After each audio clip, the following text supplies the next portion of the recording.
Nakabili nga pala ako ng murang degreaser dito sa may malapit sa amin. Ito nga pala siya. Cheese engine degreaser. Kung napanood nyo yung vlog natin dun sa dati nating barako, pinalinis na rin natin siya ng kanyang makina. Titingnan natin kung uubra dito sa kanyang mga kalakalawang ng kadena at saka dun sa may loob ng engine sprocket. Tara, magbaklas na tayo mga katropa. Let's go. May kakalasin tayong 2.8 dito.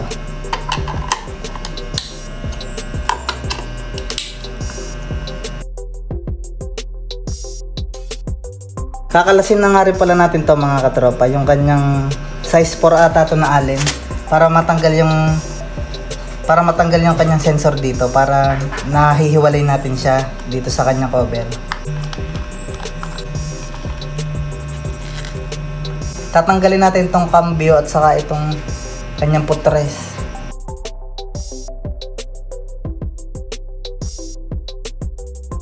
Pag natanggal na natin yung kanyang tapakan at saka yung cambio, saka na natin ito mahuhugot.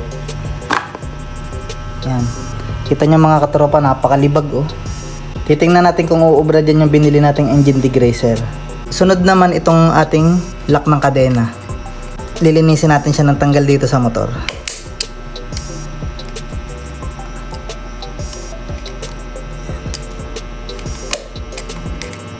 Yun. Ang sabi dito sa direction niya, 30 seconds to 5 minutes ang reaction. Tapos, ipe-pressure washer daw natin pagkatapos. Tapos, lumayo daw tayo sa mga mapapanganib na bata. Ayan. Babadan lang muna natin.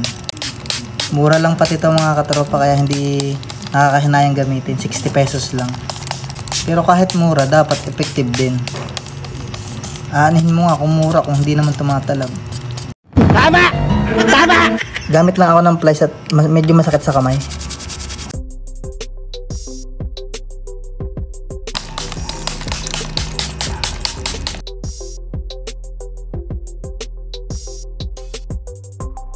Yan mga katropa, tingnan nyo naman yung mga natunaw niyang kalawang oh. Binaligtad ko muna. Ayos, effective siya. Sa halagang 60 pesos eh, makakapag ano ka na, makakapaglinis ka na. Pero hindi siya katulad nung talagang degreaser na matatapang. Yung kasi mga magaganda talagang klase na degreaser, pagka-apply mo pa lang nun, makikita mo na agad na nagbubulaan. Talagang pumuputi yung kanya malagyan. Gawa nang natesting na natin siya dun sa dati nating barako. Yung mga mancha na mga itim-itim, hindi niya matanggal. Pero yung mga putik na nakasiksik, natutunaw niya. Basta ibabrush niya lang na maayos. Ito na yung katas mga katropa. Napakaitim. Parang pinag-change lang na napabayaan motor. Yan, saka natin siya babasain ngayon ng tubig. Tapos saka ako babrushin itong yung kanyang ibabaw at saka yung likod.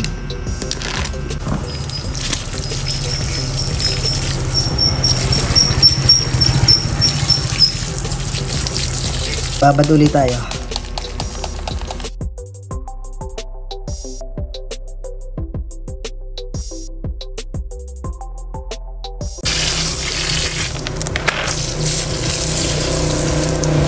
Babawasan ko muna ng mga lupa-lupa at saka yung mga makakapal na grasa para hindi mahirapan yung ating degreaser.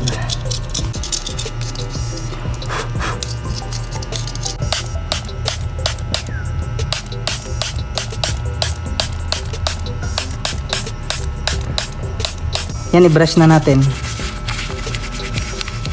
Yan oh, natatanggal nga talaga oh.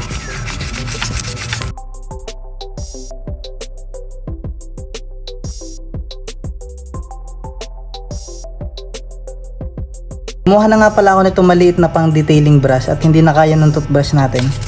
Hindi na kayang abutin yung mga sulok-sulok.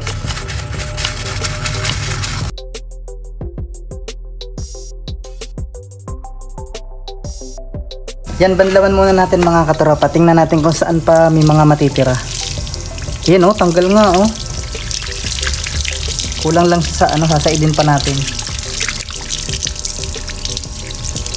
Tanggal nga siya o pumuti nga oh. Sasaidin lang natin yun. Ayos nga oh. Sulit na ang 60 pesos dito sa degreaser na to. Bago pa magkakalawang uli, lalagyan na natin siya ng langis. Ayan, nagsisimula na uli siyang kalawangin habang wala pa yung langis. Kaya lalagyan na natin ng langis.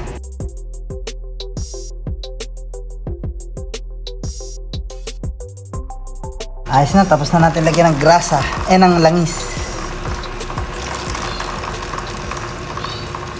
Yun, tapos na tayo maglinis at naipagkakabit na rin natin yung kanyang sensor at saka yung kanyang cover. Yan, ayan yung ating nilinis. Ito, hindi na talaga matanggal to at talagang kulay na niya yan. Pero nakakatunaw rin siya ng mga grasa at saka konting kalawang. Aangal pa ba tayo? 60 pesos lang naman yan mga katropa. Saka nilagyan natin ng mga langis yan. At pag hindi natin inunahan ng langis, ang kasunod niyan ikalawang na agad. Yun naman yung kanyang loob, nalinis naman. Ayos na, sulit na rin sa 60 pesos mga katropa. Siguro sa susunod na vlog, ito naman, may order ako na bagong filter. Saka papalitan na rin natin tong kanyang panghigpit. Nakalimutan ko anong tawag dito. Nakabili na ako, tapos inaantay ko na lang dumating yung bago nating filter. At yun, dito ko natatapusin ng vlog mga katropa. Kung bago ko pa lang sa akin channel, ay mag-subscribe at makikihit ng notification bell para lagi kang updated sa mga bago kong video. Bye bye!